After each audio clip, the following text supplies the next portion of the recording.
Can you hear me, Jackson? Yes, can you hear me? Yeah. How you doing? Good. How are you, man? Pretty good. Chilling at Sure. home Friday afternoon. Yeah, it's Friday. That's the way. Yeah. I think we got a couple of people starting to filter in. Cool. Yeah. Hey, how was your Friday? Good. I just finished my W-2, so figured I have fun and by, and then just rest Yeah. the rest No, of the that's night. yeah. That is definitely the way to go on a Friday at the end of a long week. Yep. Put this on presentation mode so you guys don't see this.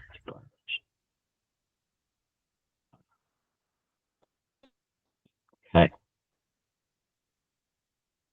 Hello, everybody. Hello, hello. Hello. Nicole, how you doing? Long time no see. Hi. I'm doing all right. Oh, both of you, I'm just Nicole. Both driving. Nicoles. Oh, Nicole. I'll be Nikki. Oh, okay. Awesome. Good to see you guys. Hopefully it'd be cool if we You get a too. couple more people in here, but I think this will be good.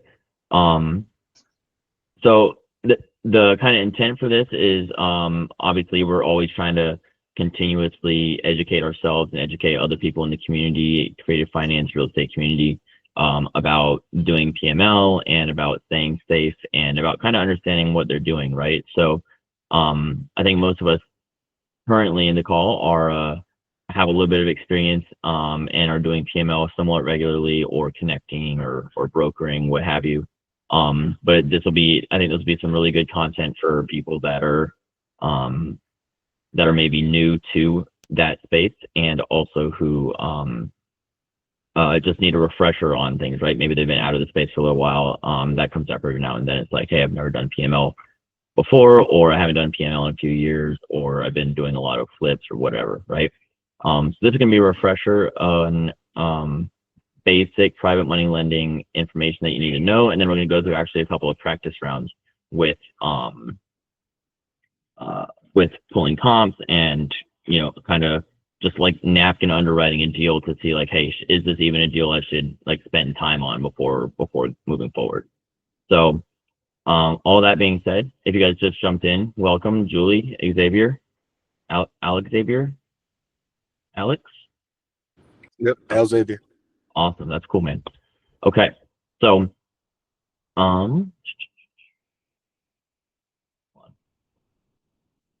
get this slideshow to work. So obviously, what is private money lending? It's when person with money in their account or company with money in their account that is not regularly a lender or a hard money lender or a bank is doing lending as a business activity where they're funding deals and helping borrowers and investors close on properties, right? The main difference between like private money lending and kind of conventional lending, like with like Wells Fargo or whatever, is it's usually much shorter term. It's asset based, and we'll get to that term in a second. I want to come back to that.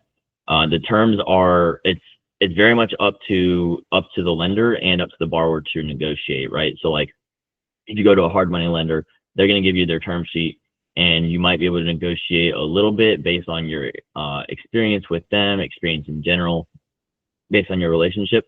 But for the most part, it's like if you're doing a DSCR loan, the DSCR rate is what the DSCR rate is going to be. The buy down is what the buy down is going to be. The point to the point. When it comes to PML, obviously we have a lot more flexibility, and there's a lot more flexibility in structure as well.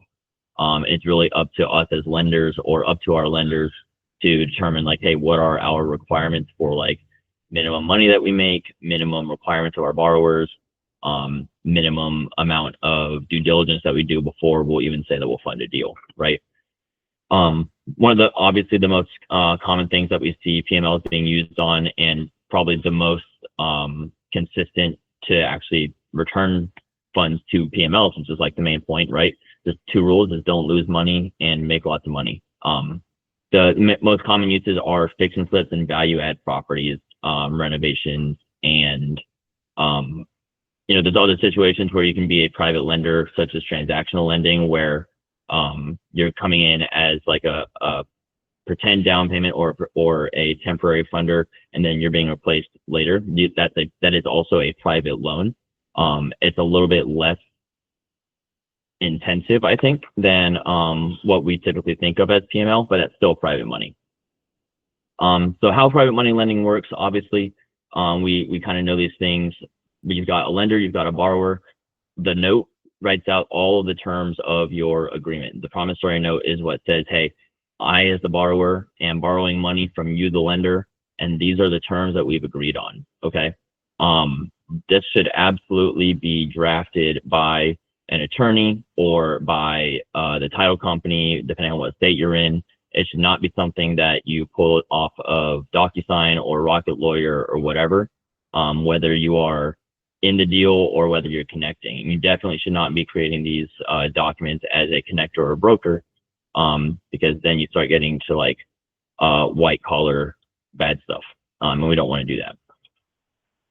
So that's the first thing that you have. You have your promissory note, and that lays out the terms, your interest rate, the duration of the loan.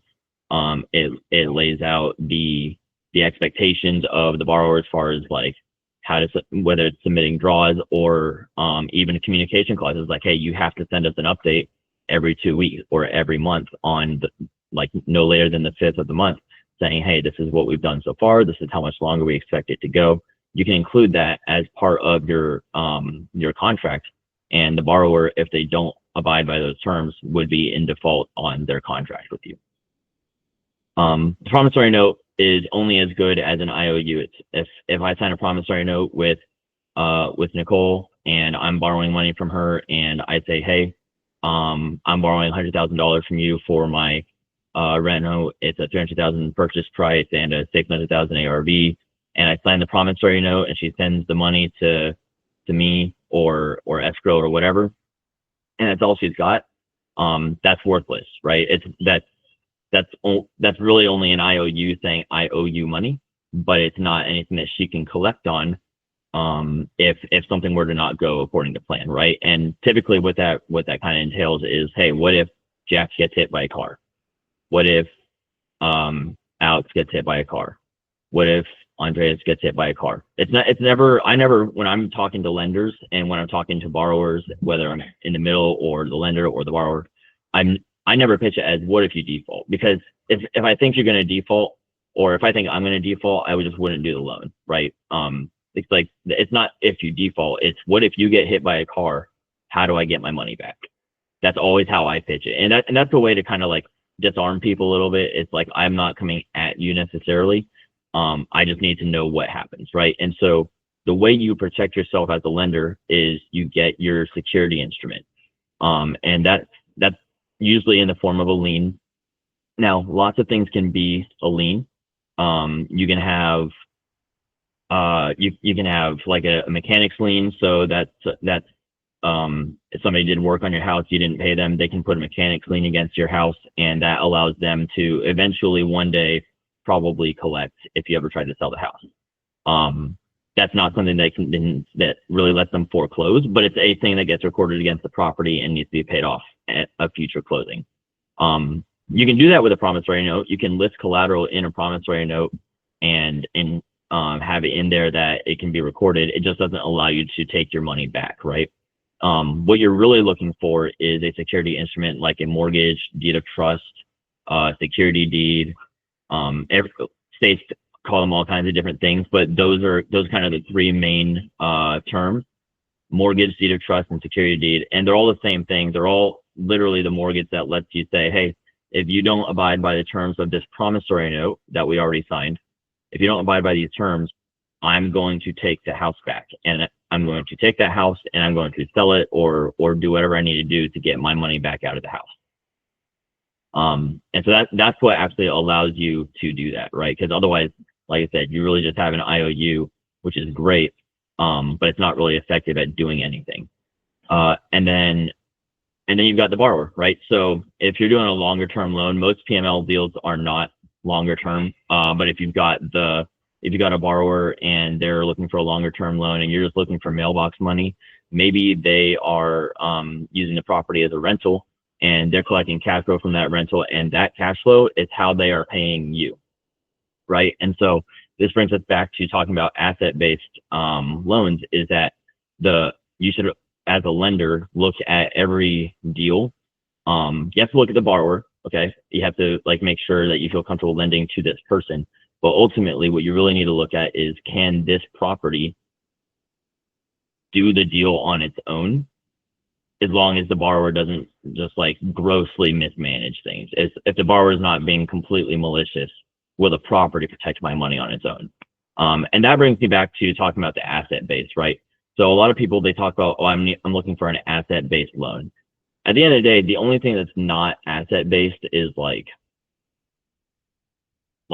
a regular owner-occupied mortgage. And even those are asset-based. It's against the property itself, but it's not against an investment asset, right?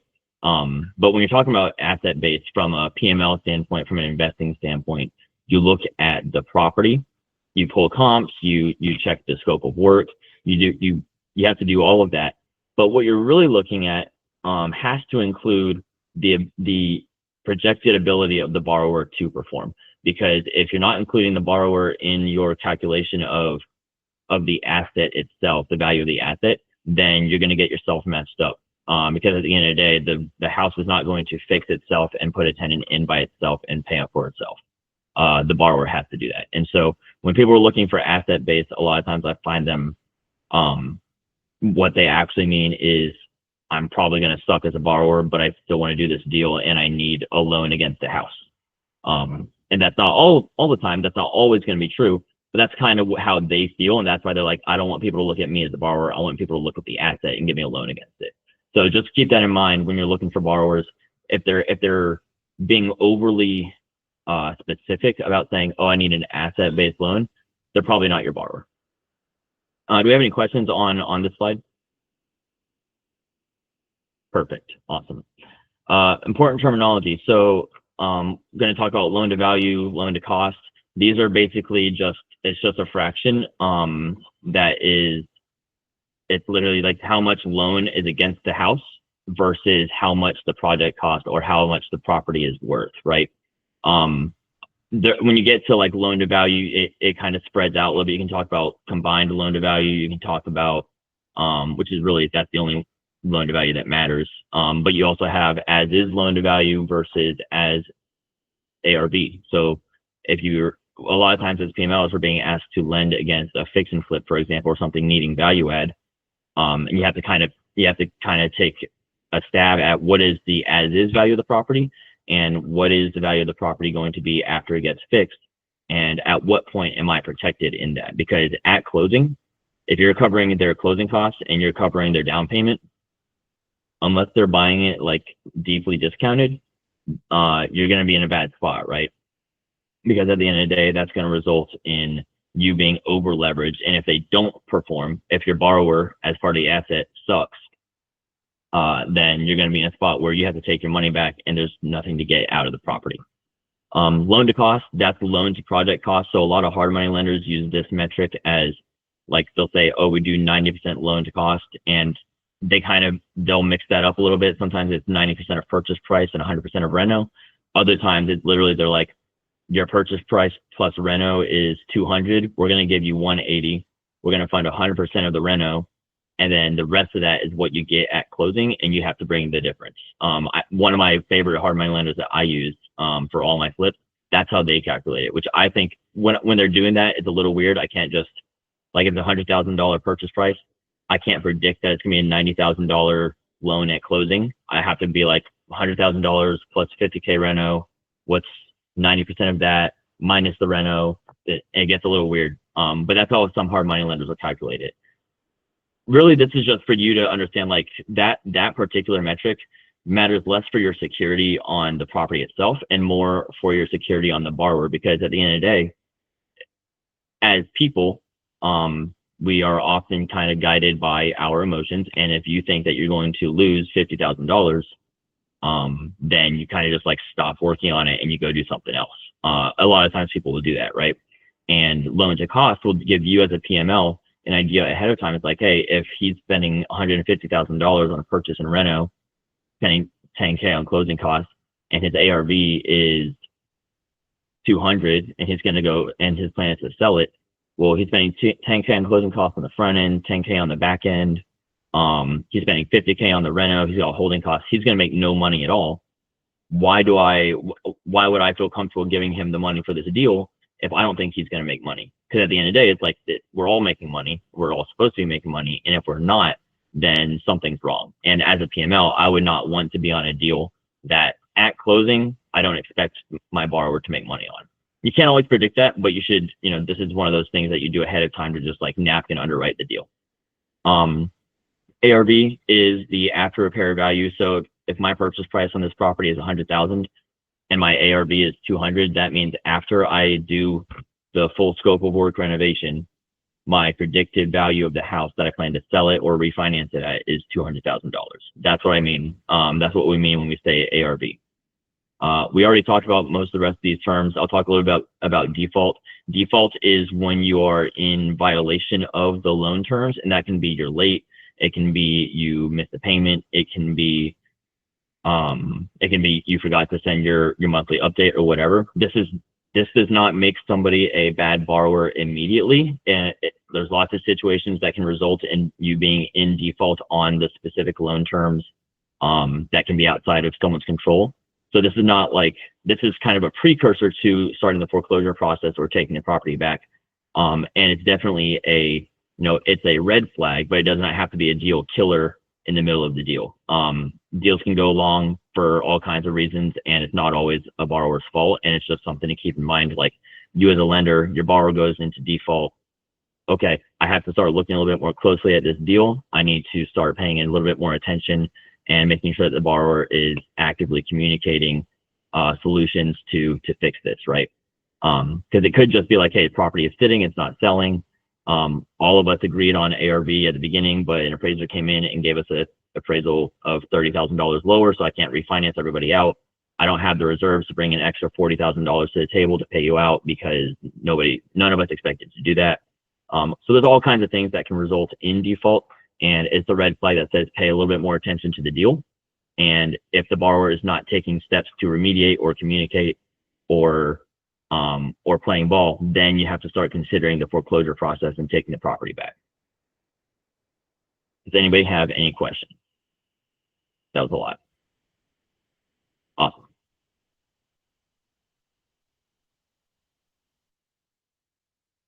Awesome.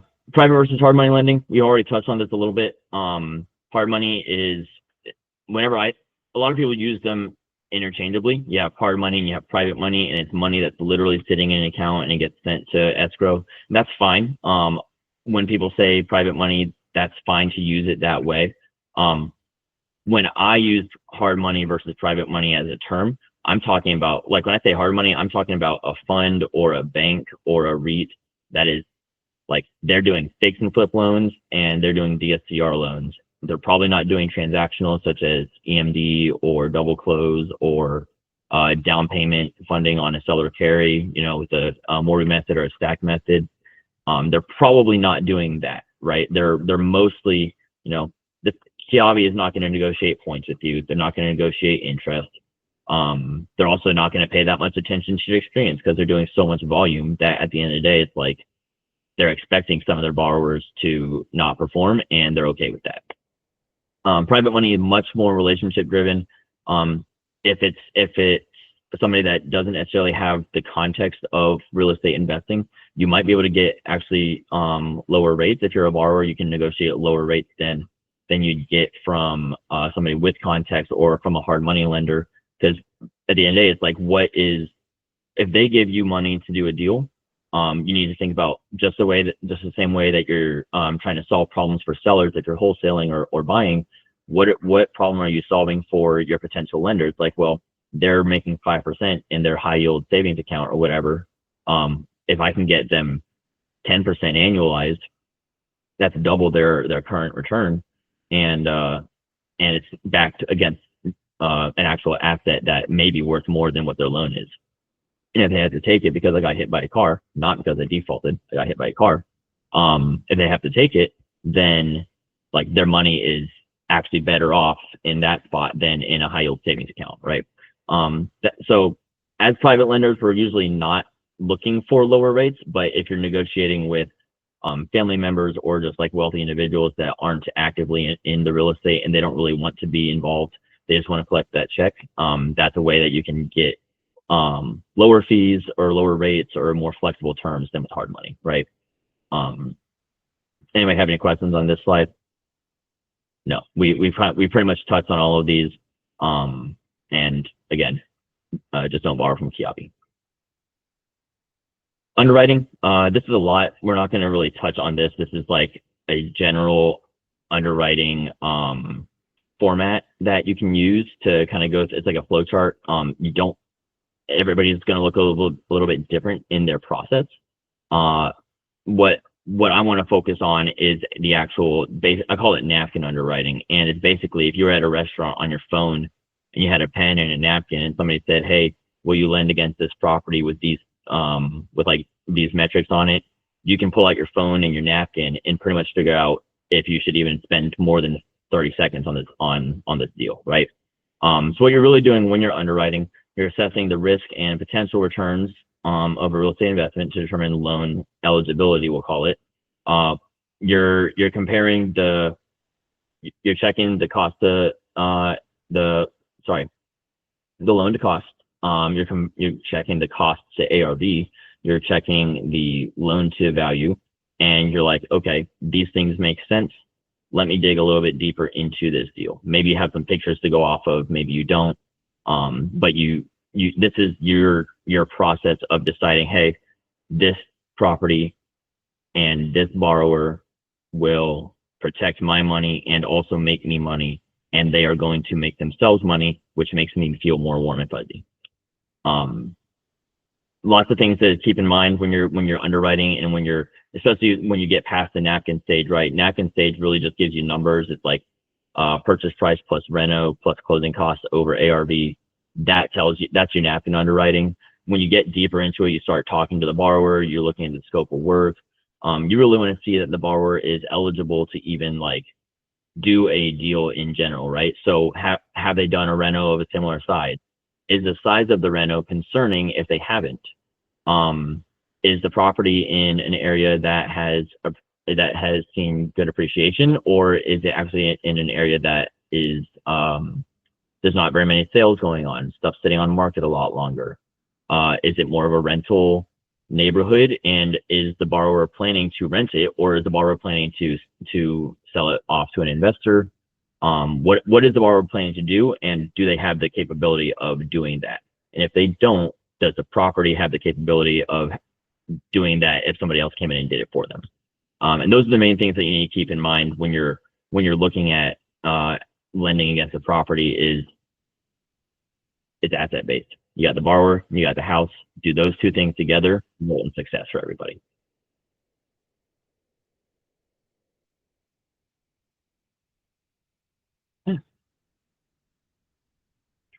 Okay. Underwriting the property. So we've talked about this. ARV is the value of the property after it's been renovated. Your loan to value and loan to cost are important metrics to keep in mind. What you really, like I said, what you really want to do is, and what I do when I'm buying a property, because I'm doing a lot of fix and flips, right? What I do when I'm buying a property and when I'm going to lend against a property is I'm actually going to check the I'm going to compare my loan to ARV.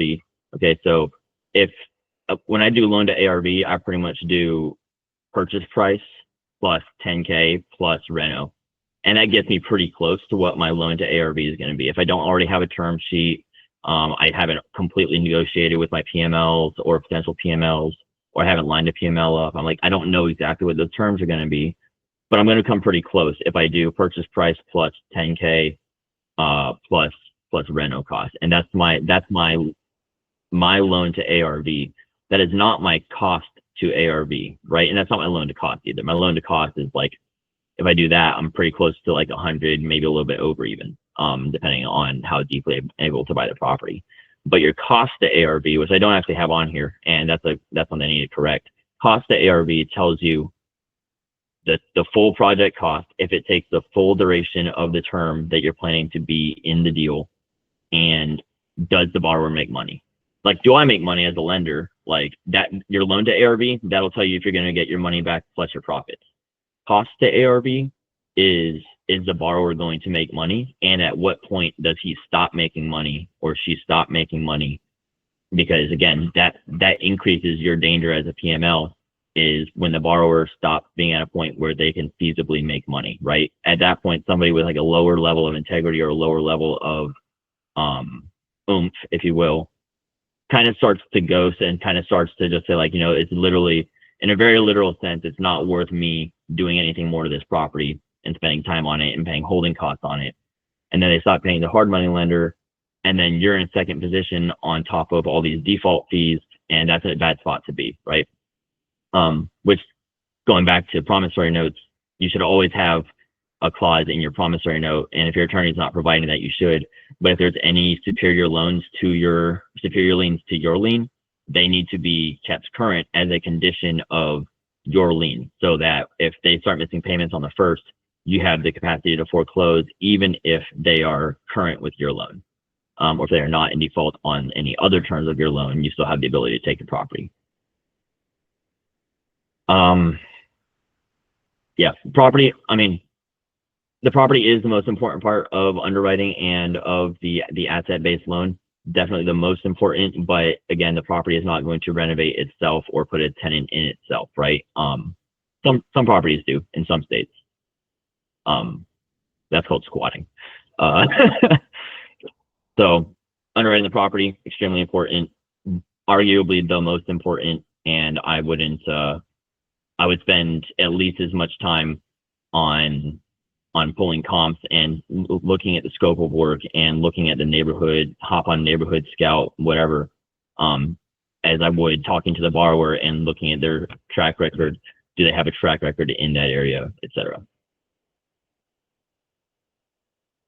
So actually, okay, so the next couple of slides are going to be really fun. We're going to do some, we're actually going to go and pull comps on a couple of properties that I've looked at and also properties that I've bought in the area around Augusta, Georgia.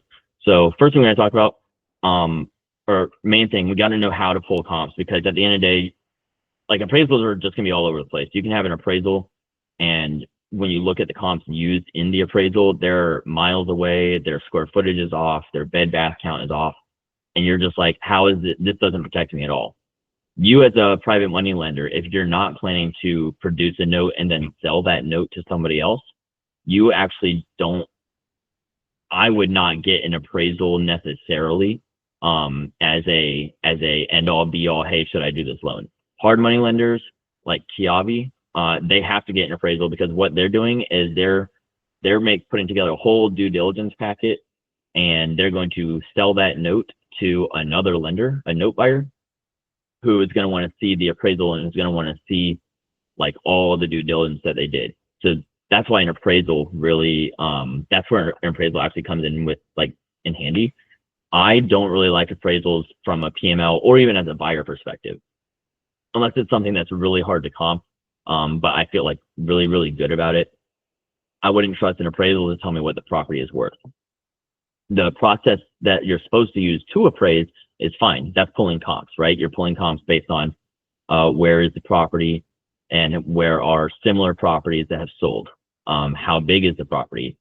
Are there similar sized properties nearby that have sold, and where do they sell for? Bed bath count, same thing. The condition.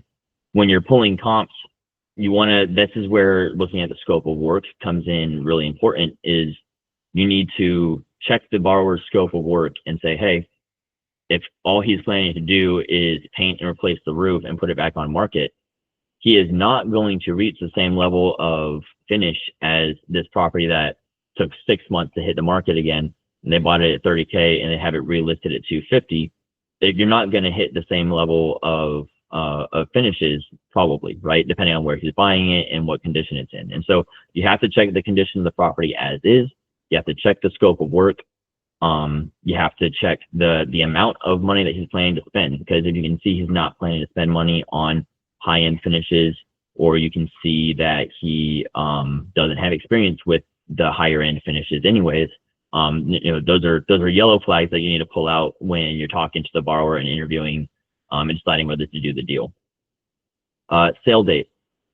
The best comp is a property that's the exact same square footage, bed bath count, acreage, next door, and sold yesterday. And then everything past that, the farther away it gets, the bigger, or the bigger the difference in size or bed bath count or the distance or whatever, the worse that the comp actually is, right? And you're not always going to find right next door same bed bath count, same square footage. You're not always going to find that unless you're in like a townhome community. But you want to get as close to that as possible so you can make an educated decision on, like, in this neighborhood, what are people buying, and when they buy it, how much are they paying for it? So pulling comps and being able to pull comps is extremely important as a PML and as a buyer. Again, like, I don't order appraisals on properties that my hard money lender doesn't require me to order an appraisal on, but I'll spend an hour pulling comps sometimes. Just one, it gets kind of fun. You get into it a little bit. You start telling yourself stories about the properties. Two, this is how I know, like, before, like, napkin underwriting, you can kind of see just like what sold in the neighborhood on Zillow, but spending an hour pulling comps to actually see, like, hey, is this property going to be worth what I think it's going to be? Sometimes it doesn't take an hour. Sometimes it only takes 15 minutes. But this is definitely probably the most important step of your underwriting on the property. Calculating ARV, exactly what we just talked about. It's like, what are people paying for houses with the expected level of finish in that area, right? So if you've got right next door, same bed bath count, same square footage, etc., sold yesterday for $250, and you're planning to do the exact same level of finish on your house, your ARV is $250. If that house sold for $250 2 years ago, that's not a great comp. It can be an okay comp if there's nothing that sold more recently. Maybe this neighborhood things just don't sell very often, and then you have to kind of, like, you have to keep in mind, hey, it sold 2 years ago for $250.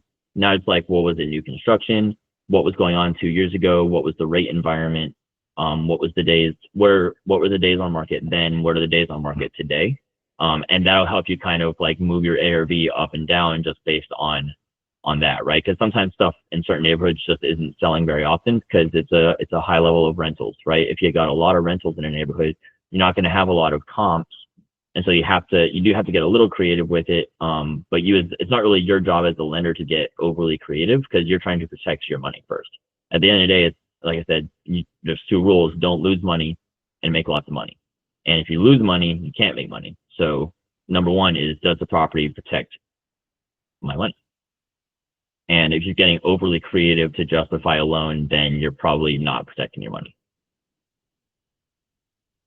Example one. So this is a property that I went and walked a couple of, probably like 2 months ago.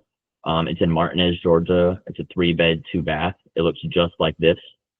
It doesn't, but it would be cool if it did. 3 beds, 2 baths, 1,260 square feet. The asking price on this property was $143,000. LTR estimate, long-term rental, is $1,500 to $1,600. My renovation cost that I estimated is $45,000 to $50,000. And we're going to find out if this is deal or no deal. So we're going to look at the pictures first.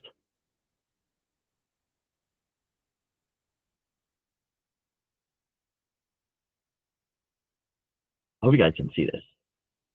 So it needs a whole new kitchen. These are like, it's not butcher block, it's like Formica. The cabinets are all old. It's kind of gross. The floor is all like this, like, really bad vinyl that's starting to peel up and everything like that. Needs new floors all the way throughout the house, paint. It's got like sticky vinyl on all the bathroom countertops and around the shower and everything like that. So full bathroom remodel, full kitchen remodel, floors, paint all the way throughout. The fireplace is kind of cool, so definitely gonna find. I think this is like an electric fireplace that they stuck inside the fireplace, which is kind of neat. But for the most part, you can see it's gonna be a full remodel of the home. What these pictures are not going to show, and what's going to be important to point out, is that there are no pictures of the exterior of the home in this. What I ended up finding on the exterior of the home when I walked it was that when Hurricane Helene had come through in October of last year, the end of September, beginning of October, it knocked down a bunch of trees when it came through. And there were still a bunch of those trees down across the backyard and across the front of the house. I'm talking like 4 or 5 like really large pine trees.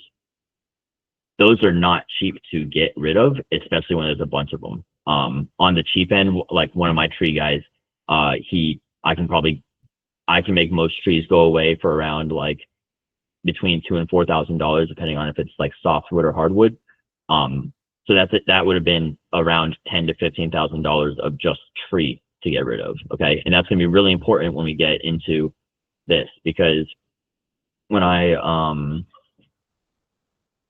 we're looking at the square footage of the house, it's 1,260 square feet. Roughly, like really rough, I can say, hey, my cosmetic interior renos are going to cost between $25 and $30 a square foot. Generally, most of the time, right? You're gonna be off a little bit. Your HVAC is gonna cost more than expected, or your granite's gonna cost more. But $25 to $30 a square foot pretty much gets you pretty close to what your reno is gonna be.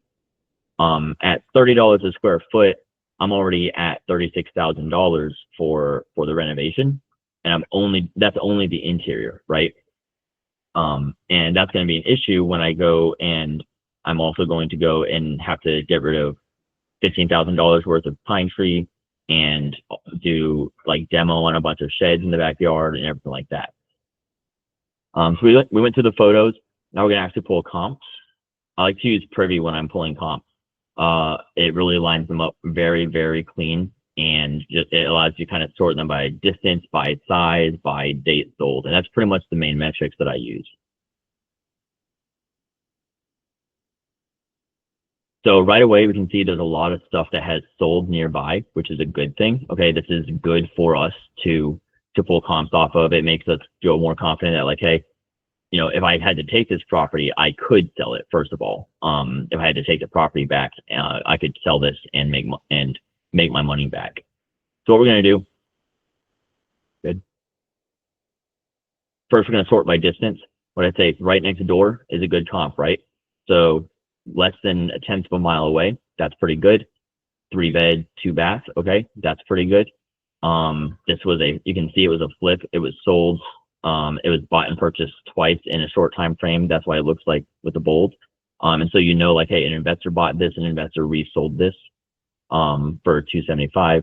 What this is also showing is that it has 140 more square feet. So that's like, I would take some points off of it. If we were putting it on a rating, I'd probably call it like an 8, maybe a 7 or an 8 based on the square footage.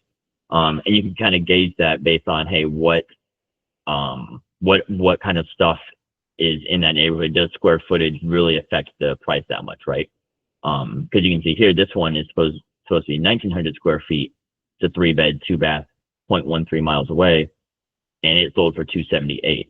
Obviously, it wasn't necessarily renovated, but it still sold for $278 and had 400 more square feet. And so that's something to keep in mind. It's like maybe square footage doesn't matter that much.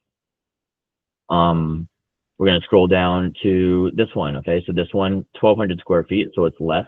It's a 3 bed, 2 bath, really, really close. Sold for $250. So now you're $25K less, and you're a month closer in time, right? This one sold in April, and this one sold in March. So a month ago, you know, if we're looking in May, a month ago it sold for $250, but 2 months ago something sold for $275. Like they're pretty much the same, but there's a clear difference in the square footage and the impact of that on the price. I mean, there's $25,000 difference here, and they're pretty much identical in terms of time frame, right? and distance. And so as you keep scrolling, you start to see like the prices get a little bit more spread out. Quarter mile away, you've got one for $435, and the house is 2,900 square feet. Quarter mile away, you've got one for 2,800 square feet, sold for $360. These are not comps. These are worthless. You click the eyeball and it goes away. Click the eyeball and it goes away. Those are worthless as comps, and anybody showing them to you, this one, 2,100 square feet, worthless. So now you've kind of got your reasonable comps. They're a lot closer. You want to look at flips, things that have sold twice in a 6-month to 12-month time frame. Those are reliably, you can guess that they're a flip. And that tells you what other investors are accomplishing. And if you can get pictures of those properties from when they were listed, you can tell what kind of level of finish you might need to reach in order to achieve that, right? But based on these, you sort of a price, you kind of get the range. You got to scroll down to your square footage again. I would say reasonably you hit between 250 and 260. I don't think reasonably you hit 275. Wherever that one is, it disappeared because it's worthless. So that's probably what I would say. I would say you're probably looking at 250 to 260 ARV, okay, on this one.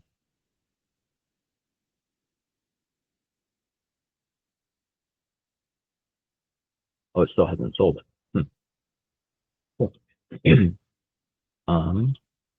So when I underwrite, I always underwrite everything as a fix and flip and a long-term rental, because a lot of times people will say, hey, I'm planning to sell this house, but if I have to, I'm going to rent it out. And I'm like, okay, well, if you're going to rent it out, first of all, I'm glad that you're thinking ahead. A lot of people don't. They're like, well, why would I refinance? I'm going to sell. I'm like, well, what if you can't? If you can't and you're in default and you're still not planning to refinance, well, now my money is locked up in this house and I'm going to take it. So if I have to take it, will it refinance to a number that gets my money out, right?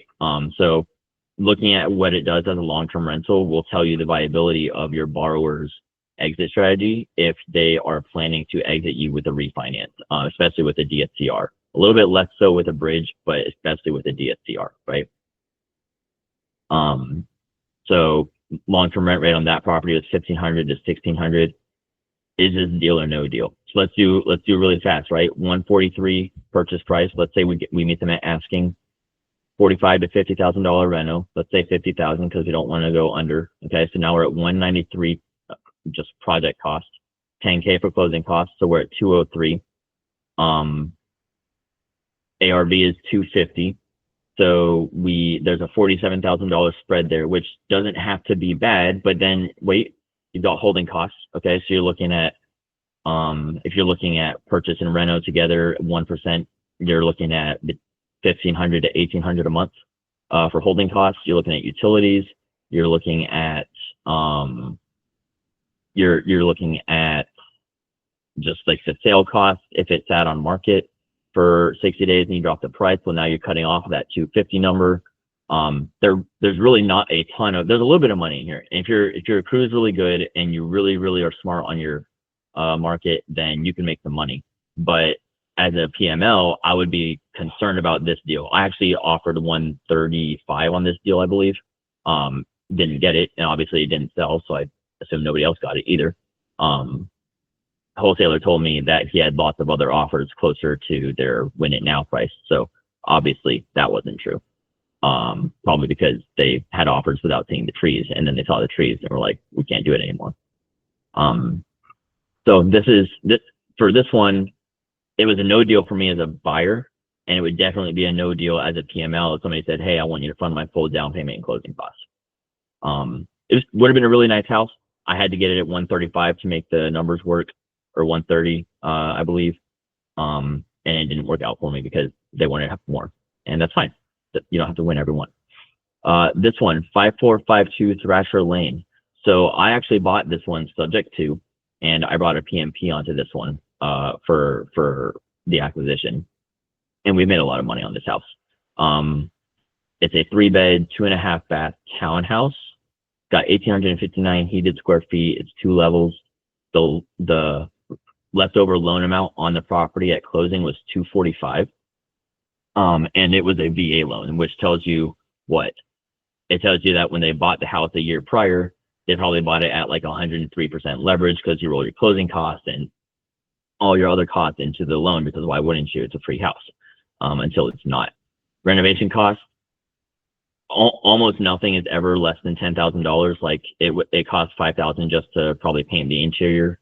So I always just kind of buffer $10,000 for renovation costs. I think this one, I think it was $10,000 with like paint, and then we furnished it as well. And it came with some furniture, which I kept.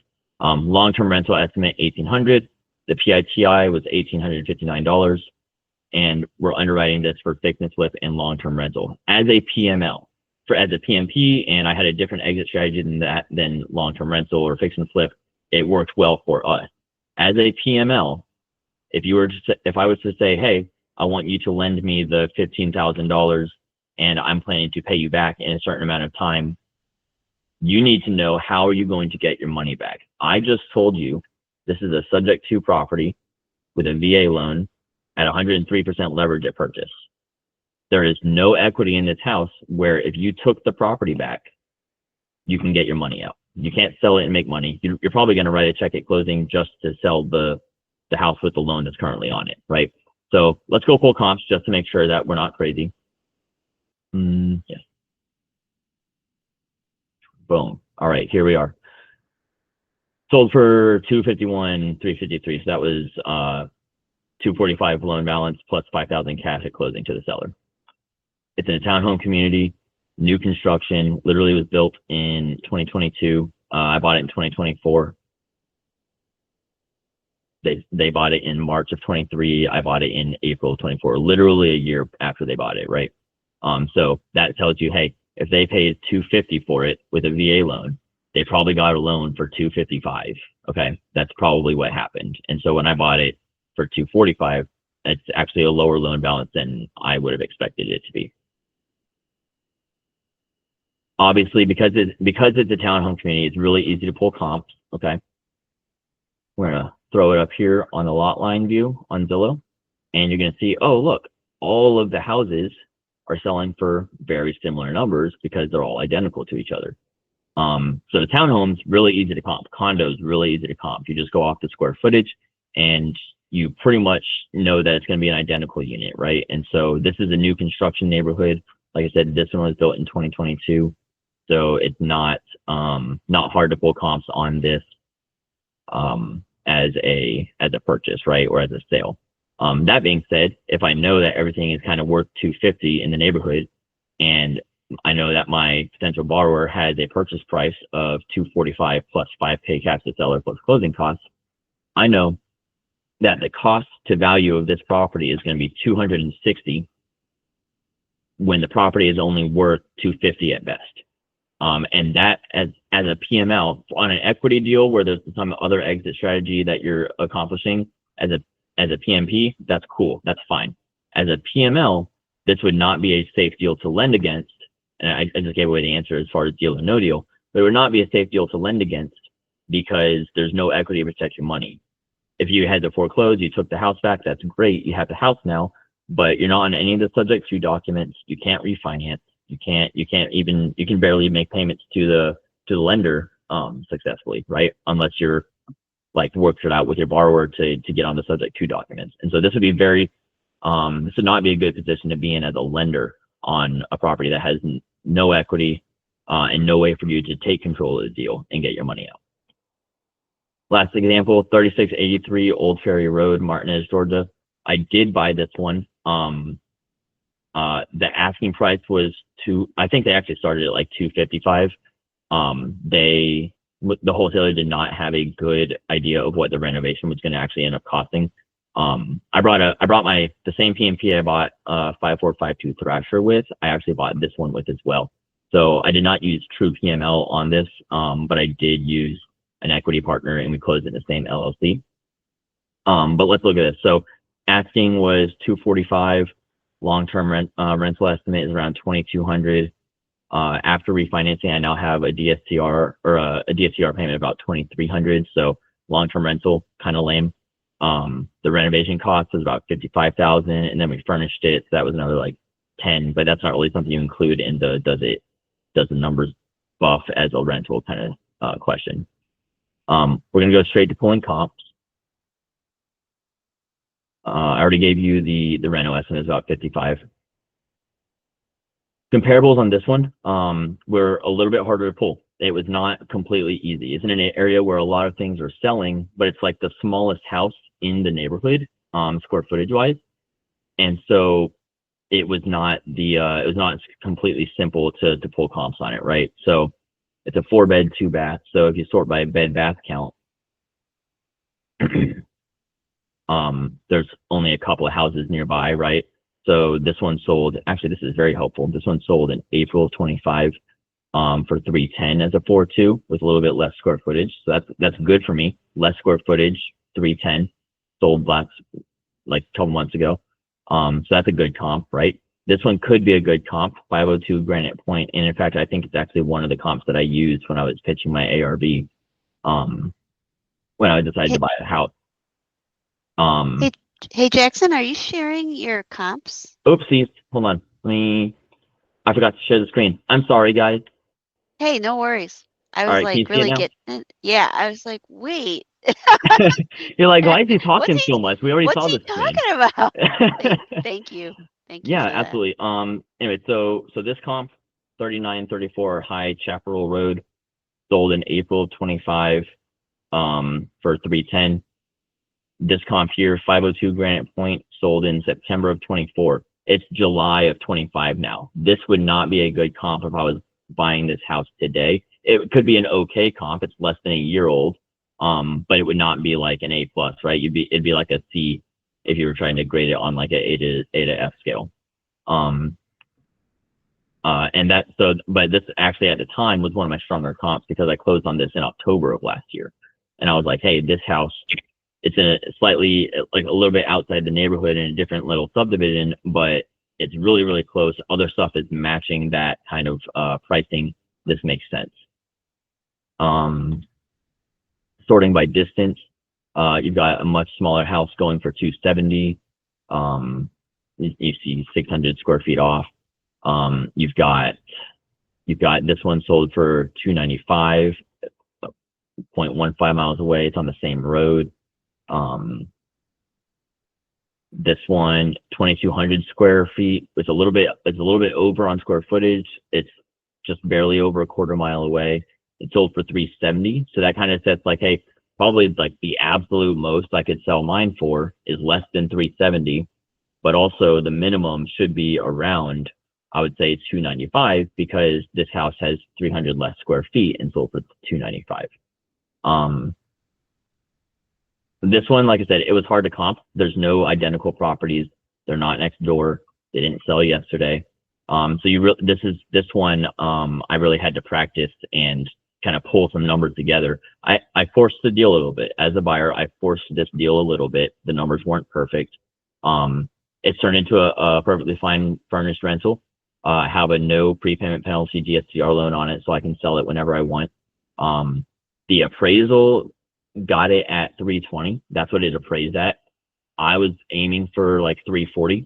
And that brings me back to like, your appraisal can come in low. And if your appraisal comes in low as a PML, can you still get your money out of the deal, right? Because at the end of the day, we got to look out for like, how are we getting our money back? If it's an area where that could be hard to comp, this one might have been a bad deal for a PML. Like I said, without knowing that it was going to appraise for 320, I was pretty confidently pitching an ARV of 340. Appraisal came back lower than that. You can argue with appraisers. I think I did argue with the appraiser. He told me to go screw myself basically, and I was stuck at 320, and that's fine. It worked out. I had an equity partner who, we can still go and resell this for probably 335 today and it'll be fine.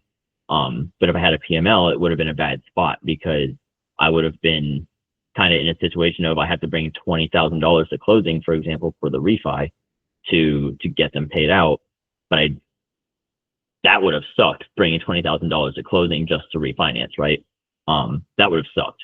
And so as a PML, you should be on the lookout for situations that are maybe tighter like that. We're like, hey, I think if you if this gets the end of our term and, you know, you can't get it sold or whatever, I don't know if you're going to be able to refinance me out based on, does it cash flow as a rental? You know, looking at rent comps, the 2.3 is like really high. So more realistically, probably looking at like 1.8 or 2,000 or so. I think 2,000 is what the lender ended up using or the appraiser ended up using. So there's a lot of kind of ifs there. As a PML, this might not have been a good deal.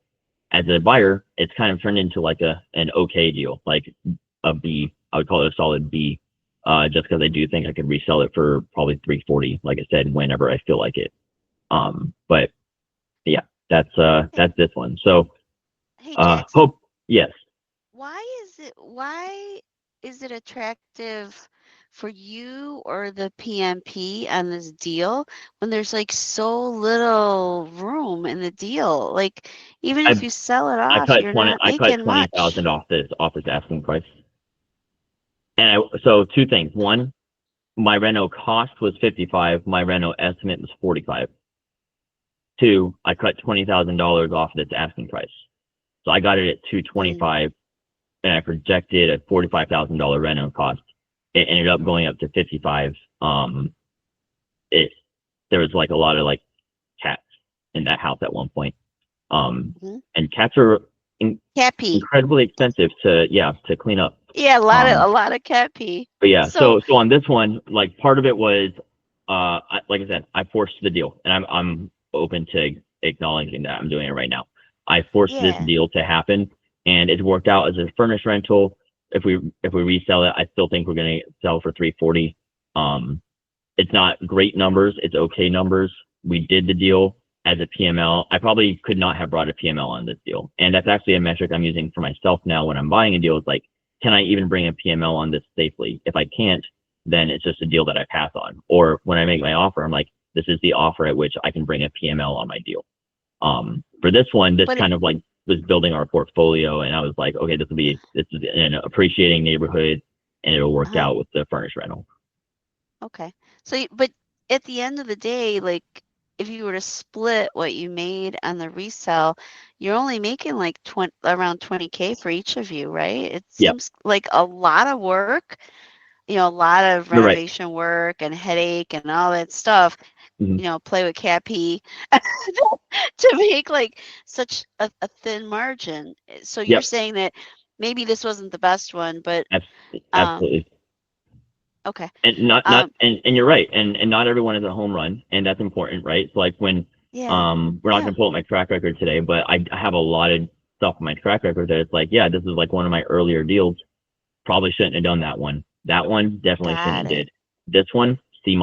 This one here, I'm still calling it a B because it's a, it does really well as a furnished rental, and it's in an appreciating neighborhood.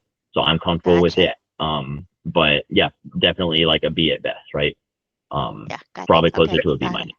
Hey Jackson, when you say furnished rental, you're talking about a midterm rental or like an Airbnb? So I'm renting it on like it's I would say midterm. I'm gonna call it midterm.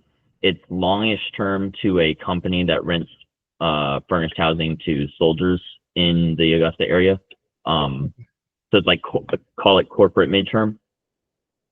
Okay, so you're at least you're cash flowing from the monthly rent. Yeah, exactly. So last thing we're going to talk about is becoming a lender without using your own funds, right? So you can do joint notes or private funds where you're putting an LLC together, and this gets into a little bit SEC stuff, but you're basically lending together as co-lenders. There's JV partnerships where you're coming in as like a PMP, but you can be secured against the house still with a note or with a mortgage. I have a deal like that where I brought somebody on as a PMP, and because I've decided I don't really like operating agreements that much as protection, so I'm like, hey, I want you to have a lien on the house in case I get hit by a car. Lending with self-directed IRAs or helping other people lend with their self-directed IRAs, which kind of combines that and also brokering or connecting, is a way to use money that's not necessarily yours to do deals, right? Home equity, this is kind of like your money. so I don't really like this one. Buying and selling notes, you're still using some of your money, but you might be buying notes at a discount and being able to take advantage. If it's a non-performing note, you could take advantage of the default interest that's on it or whatever. And that could be a way for you to make extra money, right? And then wraps. And so I actually like doing this as an exit strategy on my flips, is using creative finance to exit and become the bank and wrap my DSCR loan, which is at a lower principal balance, to somebody else. And because I understand sub 2 and I understand how wraps work, I'm in a protected position where I know I can take the house back, but I'm still making more money than the DSCR lender is. These are just some different kind of creative financing strategies and ways to use creative financing and ways to pitch to your sellers, like, hey, if it's a seller and they're not sure about seller finance, like, hey, like, who makes the most money when you bought this house? Wells Fargo did. You didn't make money. I didn't make money. Your seller didn't make money. Wells Fargo made the most money out of everybody. So why don't you become Wells Fargo for me? So that's just one way to become a lender without using your own funds. I really like wrapped as an exit strategy on flips, because you're kind of reselling it's like when builders have like in-house financing. It's kind of like that. It's the same. In fact, it's the exact same. So main key takeaways, it's asset-based. It is asset-based, and the borrower is part of the asset. If your operator is not in your calculation as part of the asset, then you're going to have a bad time. Proper underwriting is like the main thing that is your risk management. You can have all the documents you want, all the documents in the world, personal guarantee or whatever. If you didn't underwrite well, then all of that's worthless. You can foreclose on a property that's worth $30,000 less than what you loaned, and you're out $30,000 plus whatever it costs to fire sale it or whatever. And you can become a lender even without using significant personal capital, whether that's by buying notes or by doing a fix and flip and wrapping that to somebody else. Next week or 2 weeks from now, we're going to be talking about deal structuring and documents. If you guys are interested, I am happy to hop on a call with you one-on-one to discuss your lending goals or your connecting goals or whatever, and how I can support you with underwriting and structuring your deals, as well as how I can possibly bring you on my deals that I'm doing now that I've got all those experiences of getting punched in the face by my deal, and everything else that I'm doing right now.